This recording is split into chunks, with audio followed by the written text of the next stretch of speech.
Welcome to the part 6 of the lecture Northeast Insurgency. We have already taken 5 videos lecture in which we have talked about given an introduction of the Northeast Insurgency, then Nagaland, Assam, then Meghalaya, Manipur. We all have talked about these states. Now in this lecture I will take Mizoram as a separate lecture, separate video. Moving ahead, the topic, the insurgency in the Mizoram. So this state also have a footprint of the insurgent movements of the starting, like the birth. We can see the factors responsible for those insurgent movements were taken from the pre-independence also, and the post-independence too became the one of the factor for the insurgent movement. So moving ahead, Mizoram was, as we know, that it previously it was a part of Assam, and in the 1972 it was like as a small district in the Assam. Then it get bifurcated and it carved out as a union territory. Mizoram has the highest concentration of the tribal people among all the states in India. It is not only the northeastern states, it is among all the states in the India. Mizoram has the highest concentration of the tribal people within the country, and the 95% people of the Mizoram are tribal. Rest 5% people are non-tribal. They may be outsider. So this dominance of these ethnic groups, that this 95% of the tribal group, they were commonly called as a Mizos.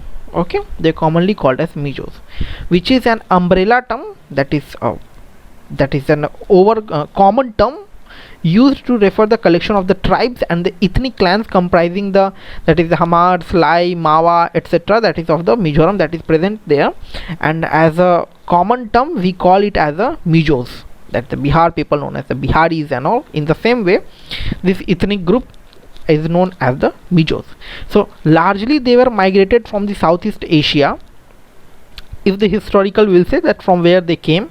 So they came from the Southeast Asia, and from that is from this part, and they settled in the Lushai or Mizo Hills. So Mizo Hills, another name is what? Lushai. So remember this one, that sometimes in the question Mizo term will be replaced with the term called Lushai, okay, to confuse you.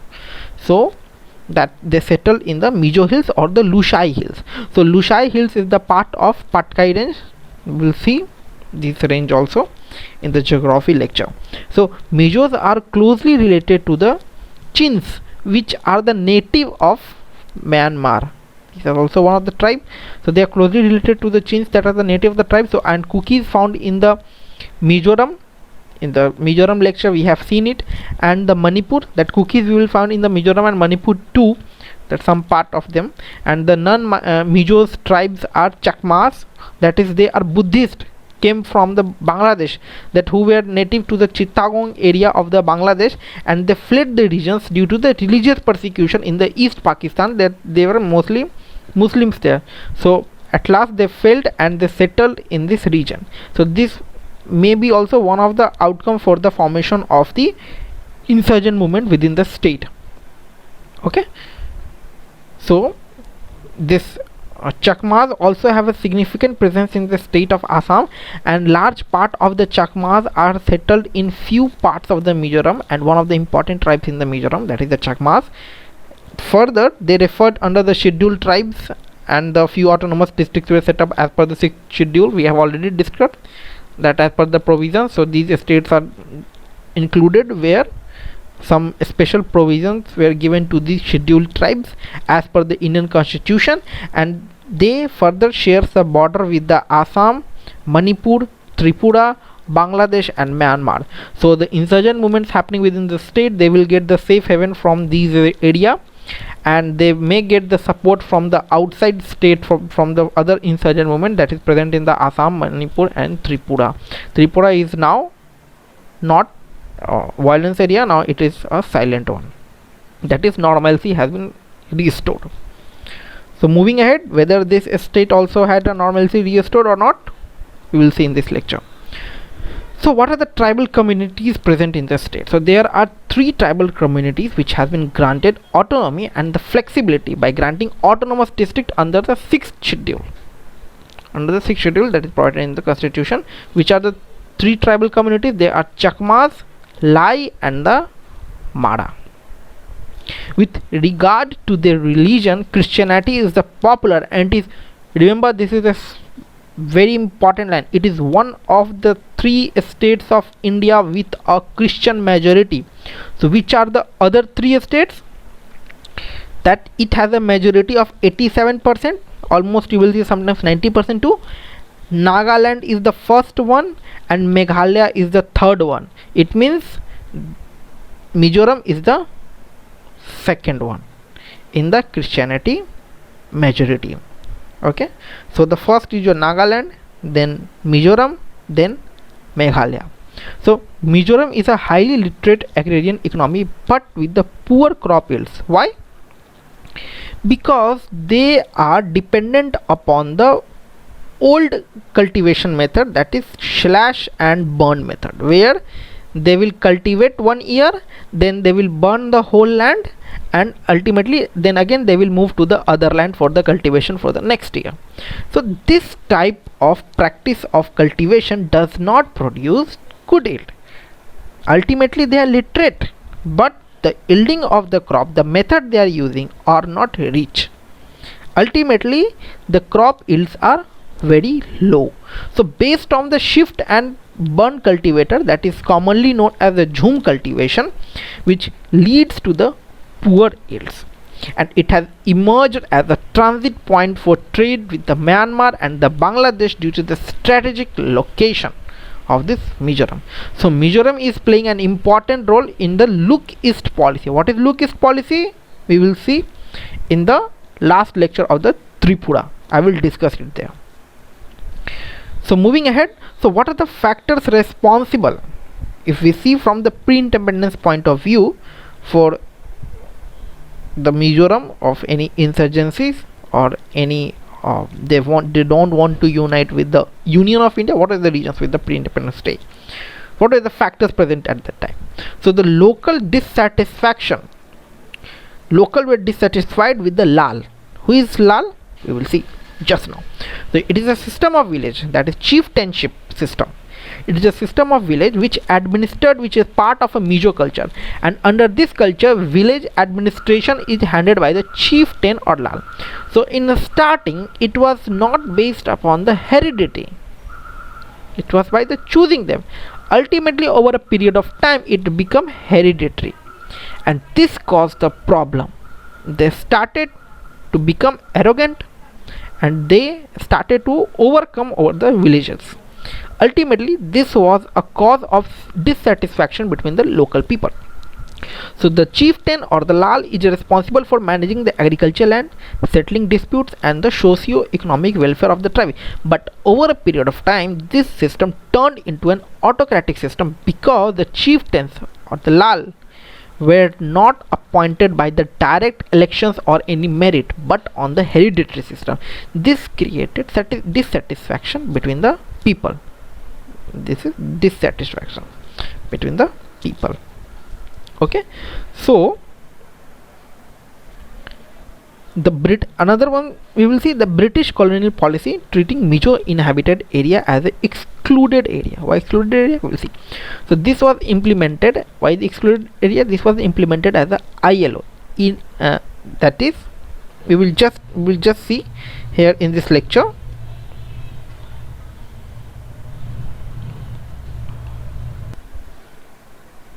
So this was implemented as a part of international level labor organization. Sorry for this small glitch, just checking the software. So this was implemented as a part of ILO, and the Mizo felt this as a discriminatory system because other tribes in the Manipur and Assam, they were getting preferential treatment under the British colonial government as a special treatment, that they were utilizing those regions as per the resource exploitation. So the British were giving the special treatment to those regions. Thus, this colonial policy was resisted, which created a divide between the Mizos and the rest tribes of the Assam. Remember, this is the part of Assam. The thing that we are talking right now, this was a part of Assam as a district.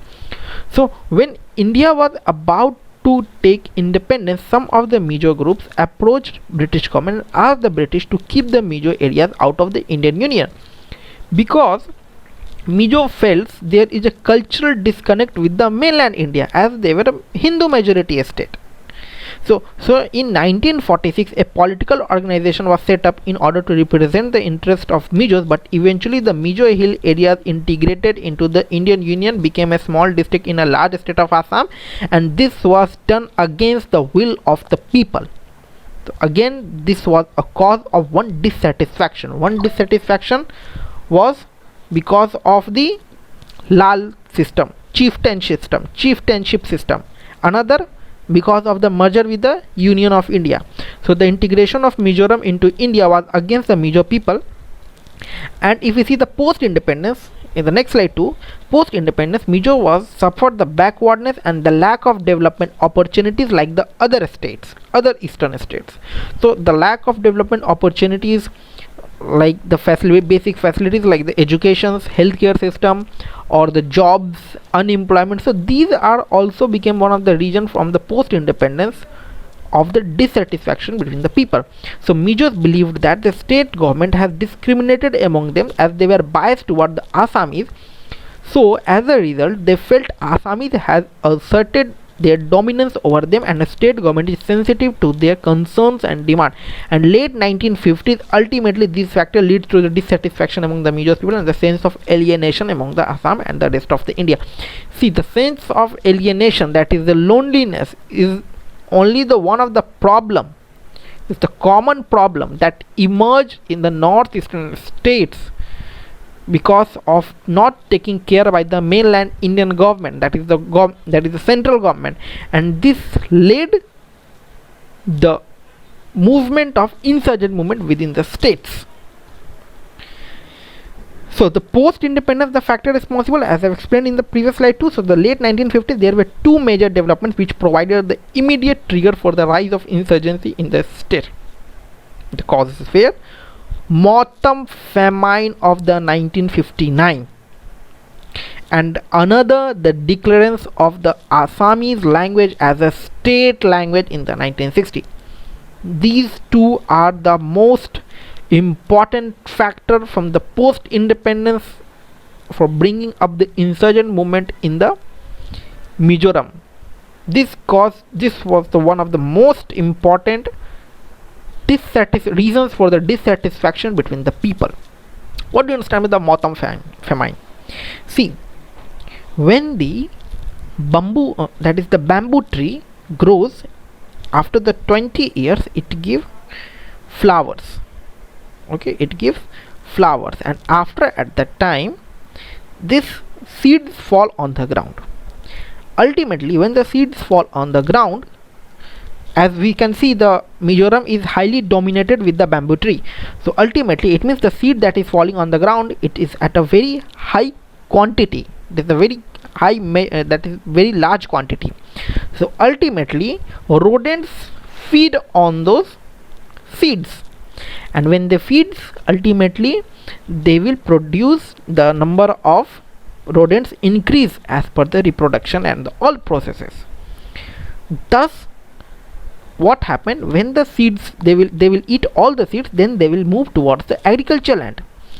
Ultimately they will eat up all the agriculture produced, and this cause of that is the situation of famine within the state. So this is the common, that is one of the major phenomena happening in the Mizoram, and it has been said that it is repeated after a particular interval of time. Okay, that is 48 to 50 years, we will see in this paragraph. So let us see what is written in this slide. I have given you the overview. So it causes wild scale starvation and the large scale death into the Motam famine. Actually, Motam famine refers to the psychological ecological phenomena. It has been considered under the psychological ecological phenomena which witnessed in the northeast region once in 48 to 50 years. Why? Because the interval of the bamboo tree, that is a 20 years, so it has been calculated, so as per the majority of the when the bamboo seeds will fall and all, so it has been calculated as per the time. So it has been said that the cyclical ecological phenomena, it has been said that the 48 to 50 years it repeat. So during this phenomena we witnessed this, the flowering of bamboo plants, they will die and seeds fall to the ground, and since the large part of the Mizoram is covered with the bamboo plantation, so this event can have a major impact on the region as the seeds fall to the ground, causes explosion of the rodents population because of the rodents such as rats starts feeding on the bamboo trees. And once the rodents exhaust the bamboo trees, they will immediately start to target the agriculture crops in the region, and this destruction by the agriculture crops by the rodents triggered a famine in the entire region, and leads to the scarcity of food and the starvation. And it was seen that during this Motam famine, the people were not helped by the government, neither with the Assam government nor with the central government, and ultimately this also made one of the important, most crucial part for the dissatisfaction between the people. Okay, and another reason that the Assamese was declared as the state language in the 1960 by the Assam legislative, and this was seen as the cultural threat by the Mizos because they speak variety of languages and the dialect.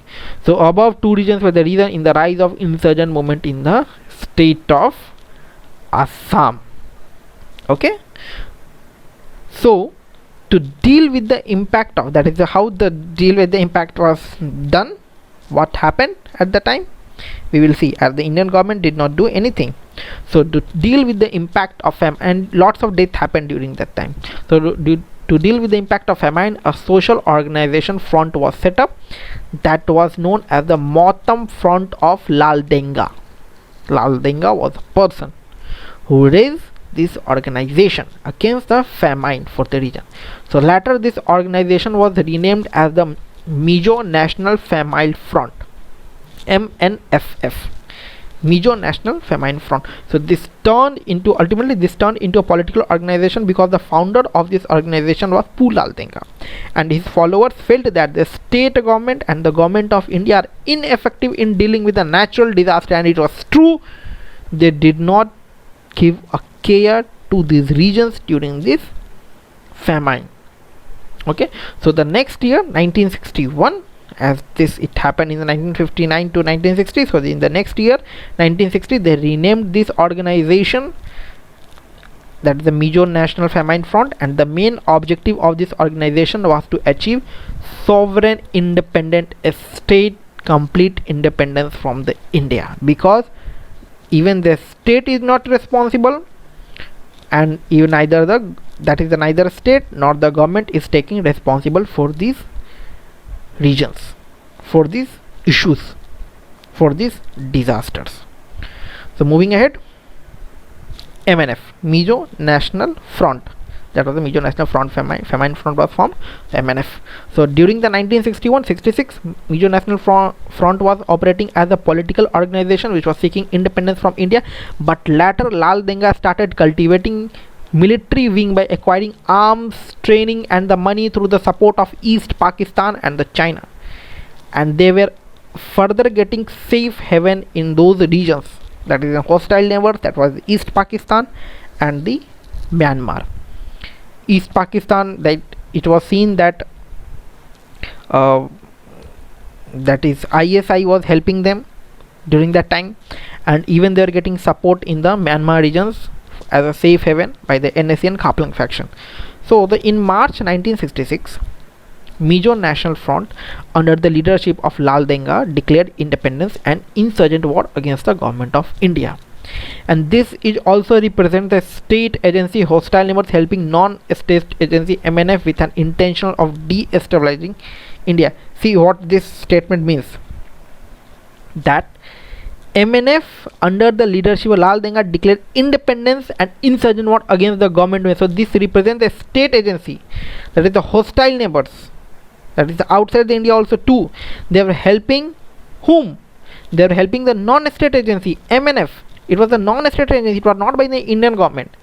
And the hostile neighbor, that was the Bangladesh, and the at that time Bangladesh was not there, East Pakistan and the Myanmar were helping them with an intention to the destabilize India. So this was the first incident, that this was the most important incident, not the first.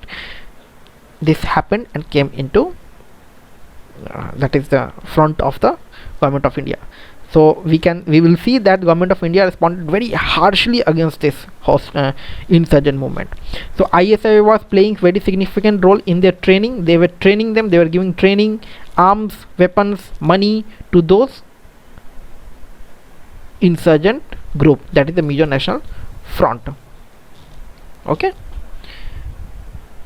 As soon as the uprising rose, they started to target the camps of BSF, Border Security Forces, and the Assam Rifle.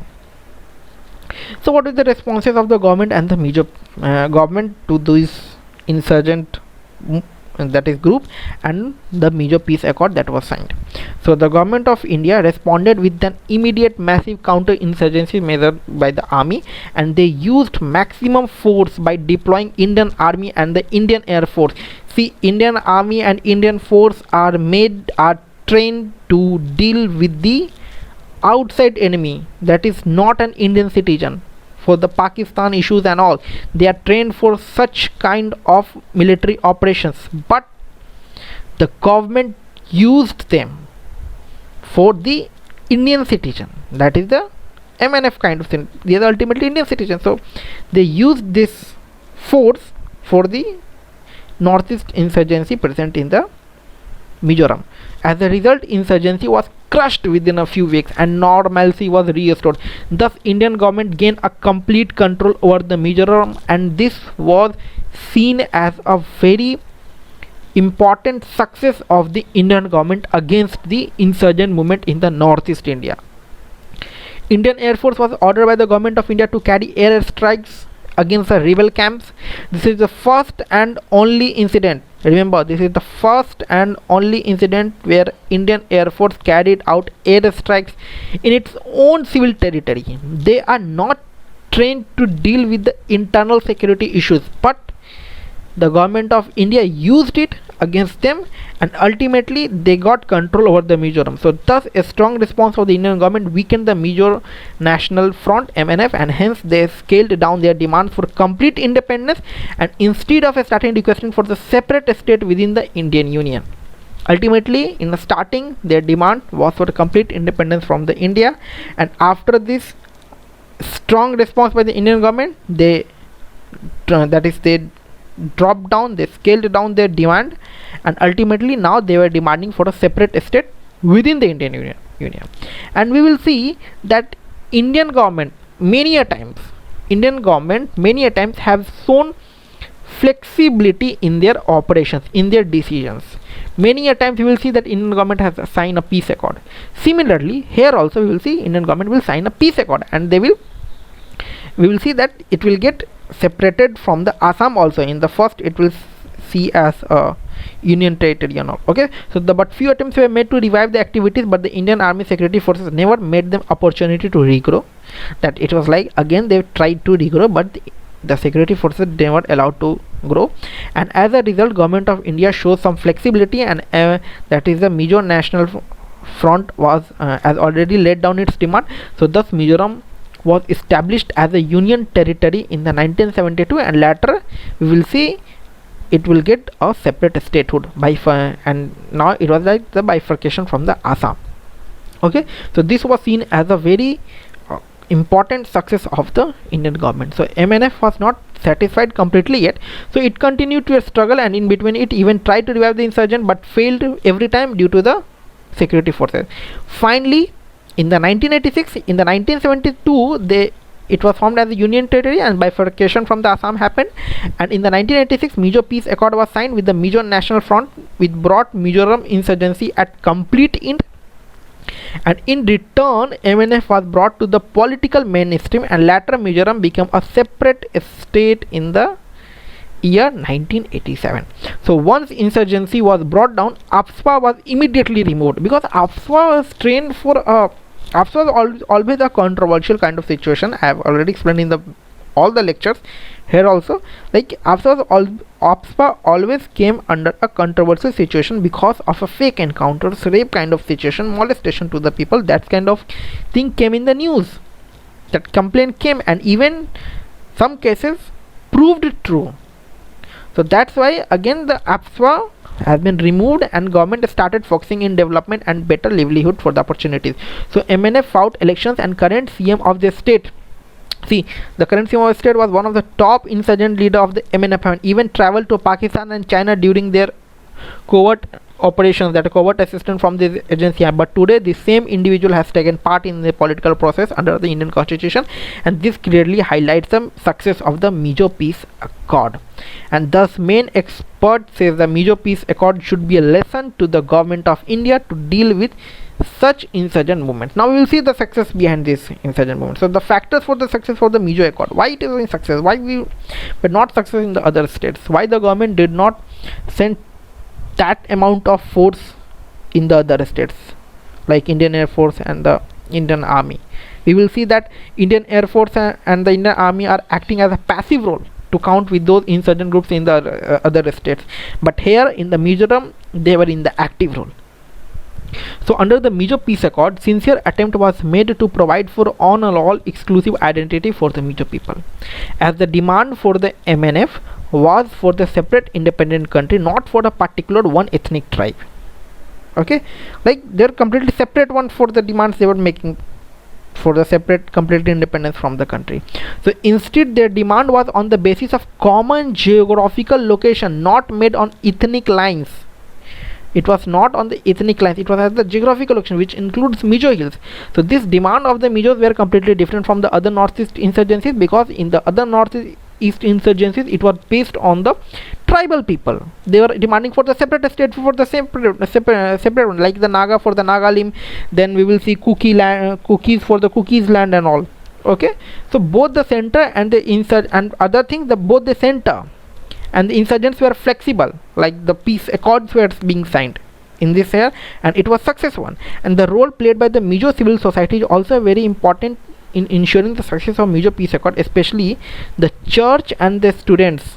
They played a very crucial role, because most of the people were the Christian and they have a too much control over them. So the diplomatic role played by the India against the church owner and all, and the association in the, thus they help in the sustaining the peace accord in the regions, and thus Mizo Peace Accord was proved to be a success. Hence this lecture is over. I hope you subscribe, that is, you understand all the things that I have explained in this lecture. Please subscribe the channel, because it is a subscription for me and it is a payment that you are making me. Further, if you have any demands, that is, you want any on-demand video lectures or any instructions for me, please see the description and ping me on the Twitter handle. Thank you.